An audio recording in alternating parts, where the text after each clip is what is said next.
আসসালামু আলাইকুম ওয়া রাহমাতুল্লাহি ওয়া বারাকাতুহু। ইন্নাল হামদুলিল্লাহ ওয়াসসালাতু ওয়াসসালামু আলা রাসূলিল্লাহ ওয়া বা'দ। সম্মানিত দর্শক শ্রোতা, কাছে দূরে দেশে এবং প্রবাসী থেকে যে যেখান থেকে এই মুহূর্তে চোখ রেখেছেন রেহনুমা টিভির পর্দায়, সকলকে আন্তরিক প্রীতি ও শুভেচ্ছা জানাচ্ছি। আমি শেখ মারুফ হাসান সিদ্দিকী।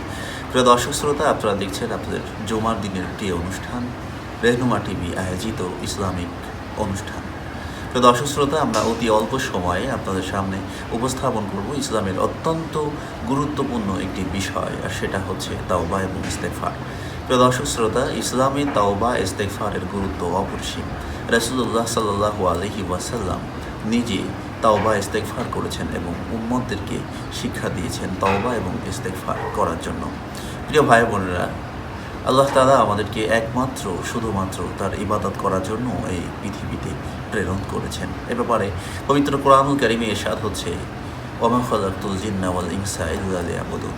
অর্থাৎ আমি জিন এবং মানুষকে, মানব এবং দানবকে একমাত্র শুধুমাত্র আমার ইবাদত করার জন্যই সৃষ্টি করেছি। কিন্তু আমরা দুনিয়াতে শয়তানের ধোকায়, নানা প্রবঞ্চনায়, হেলায় খেলায়, নানাবিধ অপরাধে সার্বক্ষণিক জড়িয়ে আছি। প্রিয় দর্শক শ্রোতা, প্রিয় ভাই বোনেরা, এভাবেই যদি আমরা চলতে থাকি, দিন শেষে একদিন মৃত্যুর পরে অর্থাৎ পরকালে গিয়ে কিন্তু আমরা আল্লাহর কাছে সেদিন ধরা পড়ে যাব, জাহান্নামের অধিবাসী আমাদেরকে হয়ে যেতে হবে, আল্লাহ না করে। প্রিয় দর্শক শ্রোতা, এর জন্য আমাদের উচিত সর্বক্ষণিক আল্লাহর কাছে ইস্তেগফার করা, ক্ষমা চাওয়া এবং তওবা করা। এ ব্যাপারেও মহান আল্লাহ তাআলা ইরশাদ করছেন, ইয়া আইয়ুহাল্লাযীনা আমানু তুবু ইলাল্লাহি তাওবাতান নাসুহা। হে আমার বান্দারা, হে ঈমানদারগণ, তোমরা আল্লাহর কাছে তওবা করো, তাওবাতান নাসুহা। প্রিয় দর্শক শ্রোতা, আমরা অতি সংক্ষিপ্ত সময়ে শুরুতে তাওবাতান নাসুহার সামান্য ব্যাখ্যা আপনাদের সামনে উল্লেখযোগ্য কিছু ব্যাখ্যা করি, তারপরে পরবর্তী আলোচনায় যাব। প্রিয় দর্শক শ্রোতা, তাওবাতুন নাসুহা অর্থাৎ নাসুহা তাওবা যেটা, এটা নিয়ে সমাজে নানা ধরনের স্কলার, নানা ধরনের বক্তারা বিভিন্ন বক্তব্য দিয়ে আসছেন, যা সত্যি বিভ্রান্ত এবং আপত্তিকর।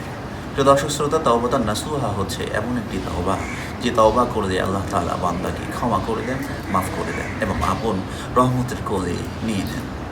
তাওবাতুন নাসুহা হয় তিনটি শর্তের ভিত্তিতে। প্রথম শর্ত হচ্ছে, আমি যে গুনাহের জন্য তওবা করব, তাৎক্ষণিক ওই গুনাহ আমাকে বর্জন করতে হবে। দ্বিতীয় শর্ত হচ্ছে, আমি যেই গুনার জন্য মতো তওবা করলাম, ওই গুনাহ নিয়ে আমাকে লজ্জিত হতে হবে যে আমি এই গুনাহ করে বসেছি, এর জন্য অনুতপ্ত হওয়া, লজ্জিত হওয়া। তৃতীয় নম্বর শর্ত হচ্ছে, আমি যে গুনাহের কারণে তওবা করলাম, তাৎক্ষণিক আমাকে এ মর্মে প্রতিজ্ঞা করতে হবে যে এই ধরনের গুনাহ আমি ভবিষ্যতে আর কখনো করব না। এই তিনটি শর্তের সমন্বয়ে হয় তাওবাতুন নাসুহা। এবং আমরা আশা করতে পারি, কোরআন এবং হাদিসে বিভিন্ন ব্যাখ্যা গ্রন্থে আমাদেরকে উদ্বুদ্ধ করা হয়েছে। আলেমগণ আমাদেরকে, মুফাসসিরগণরা যেভাবে ব্যাখ্যা করেছেন, তা দ্বারা আমরা বুঝতে পারি এই তিনটি শর্তের সমন্বয়ে কেউ যদি তওবা করে, অবশ্যই আল্লাহ তাকে মাফ করবেন এবং পরকালেও সে চিরশান্তি, চিরমুক্তির জায়গা জান্নাতে অবস্থান করে নিতে পারবে। প্রিয় দর্শক শ্রোতা, রাসূলুল্লাহ সাল্লাল্লাহু আলাইহি ওয়াসাল্লাম নিজেও দিনে প্রতিনিয়ত তিনি 60 থেকে 70 বারেরও অধিক তওবা করেছেন। কোনো কোনো বর্ণনা এসেছে রাসূলুল্লাহ সাল্লাল্লাহু আলাইহি ওয়াসাল্লাম 100 বার পর্যন্ত আল্লাহর কাছে ইস্তেগফার করেছেন। রাসূল সাল্লাল্লাহু আলাইহি ওয়াসাল্লামের স্ত্রীগণ এবং সাহাবীরা আরজ করতেন, ইয়া রাসূলুল্লাহ, আপনি তো এমন একজন ব্যক্তি, গফারাল্লাহু মা তাকাদ্দামা মিন যামবিকা ওয়া মা তাআখার, আপনার পূর্বাপার সমস্ত গুনাহ, সমস্ত অপরাধ আল্লাহ তাআলা ক্ষমা করে দিয়েছেন, অথচ আপনি আল্লাহর কাছে প্রতিনিয়ত ইস্তেগফার করছেন, তওবা করছেন। রাসূলুল্লাহ সাল্লাল্লাহু আলাইহি ওয়াসাল্লাম উত্তরে বলতেন, আমি আমার নিজের জন্য ইস্তেগফার করি না, বরং আমি আমার উম্মতকে শিক্ষা দেওয়ার জন্য আল্লাহর কাছে প্রতিনিয়ত তওবা ইস্তেগফার করছি, যাতে করে আমার উম্মতরা এর থেকে শিক্ষা গ্রহণ করে তারাও আল্লাহর কাছে তওবা করে আল্লাহর প্রিয় বান্দা হতে পারে। প্রিয় দর্শক শ্রোতা, এ ব্যাপারে বিভিন্ন ঘটনা, পূর্ববর্তীদের অনেক ইতিহাস বিভিন্ন বইয়ে, বিভিন্ন কিতাবে, বিভিন্ন গ্রন্থে উল্লেখযোগ্য রয়েছে। বনী ইসরায়েলের যুগে অর্থাৎ মূসা আলাইহিস সালামের একজন উম্মতের কথা ইতিহাস বর্ণনা করছে, যা সত্যিই একটি উদ্বুদ্ধকর ঘটনা। মূসা আলাইহিস সালামের যুগে অর্থাৎ তার একজন উম্মত ছিল যে খুবই পাপিষ্ট ব্যক্তি ছিল। তার পাপ, অন্যায়, অপরাধে সমাজের মানুষ, গোত্রের মানুষ অতিষ্ঠ হয়ে এক পর্যায়ে তাকে নির্বাসন দেওয়ার জন্য প্রস্তুতি নেয় এবং ওই ব্যক্তিকে তারা জঙ্গলের মধ্যে ফেলে আসে।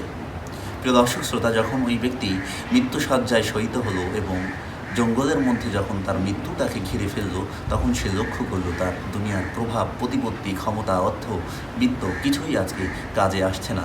তখন সে আসমানমুখী হয়ে আল্লাহ তাআলার কাছে ফরিয়াদ করলো, রাব্বুল আলামিন, আজকে আমার এই মৃত্যুসজ্জায়, আমার এই বিপদের মুহূর্তে সমাজের কেউ আমার কাজে আসতো না, তুমিই একমাত্র আমার মালিক। আমি আশা করি, আমি তোমার কাছে তওবা করছি রাব্বুল আলামিন, এই বিপদের মুহূর্তে তুমি আমাকে ক্ষমা করে দাও। অতঃপর এই লোকটি মারা গেল। আল্লাহ তাআলা তৎক্ষণাৎ মুসা আলাইহিস সালাতু ওয়াস সালাম আল্লাহর এই প্রিয় পয়গম্বরকে জানিয়ে দিলেন, হে মুসা, তুমি এক্ষুনি জঙ্গলের দিকে রওনা হও, সেখানে আমার একজন প্রিয় বান্দা মৃত্যুবরণ করেছে, তুমি দ্রুত গিয়ে তাকে কাফন, দাফন ইত্যাদির ব্যবস্থা করো। মুসা আলাইহিস সালাম বড় আশ্চর্য হয়ে গেলেন যে আল্লাহ তাআলার এমন কোন প্রিয় বান্দা মৃত্যুবরণ করলেন যে সরাসরি আল্লাহ তাআলা আমাকে তার কাফন এবং জানাজা করার জন্য নির্দেশ দিয়েছেন।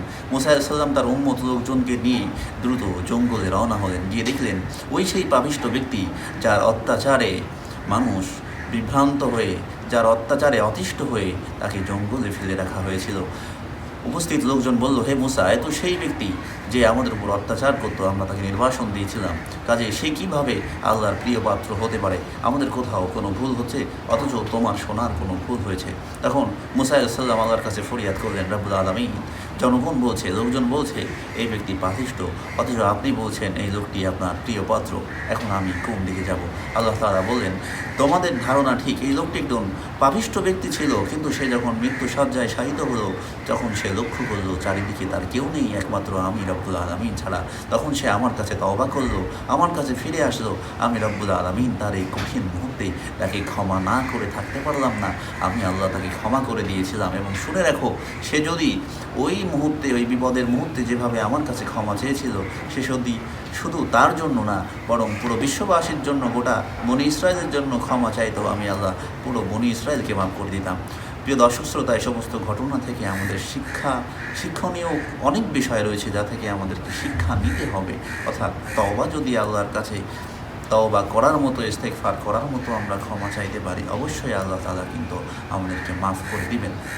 এছাড়াও রাসূলুল্লাহ সাল্লাল্লাহু আলাইহি ওয়াসাল্লামের সময়ে তওবার বিভিন্ন ঘটনা রয়েছে। একদা জনৈকা মহিলা জিনা ব্যভিচারী অপরাধে লিপ্ত হয়েছিল, পরবর্তীতে সে তওবা করলে আল্লাহ তাআলা তার তওবা কবুল করে তাকে ক্ষমা করে দিয়েছিলেন। এছাড়াও তাবুকের যুদ্ধে ইতিহাস রয়েছে ওয়াদ সালাতাতিল্লাযিনা খুলিফু আয়াতে, যেখানে হযরত কাব রাদিয়াল্লাহু তাআলা আনহু সহ 3 জন পেছনে রয়ে গিয়েছিলেন, আল্লাহ তাআলা তাদেরকেও ক্ষমা করে দিয়েছিলেন। এরকম হাজারো দৃষ্টান্ত রয়েছে যেখানে আল্লাহ তাআলার কাছে তওবা করার কারণে আল্লাহ মাফ করে দিয়েছেন। এজন্য আমাদের উচিত আমাদের জীবনের, পার্থিব জীবনের সমস্ত গুনাহ, খাতা, সমস্ত অপরাধ, অন্যায় থেকে আল্লাহর কাছে খাঁটি মনে তওবা করা।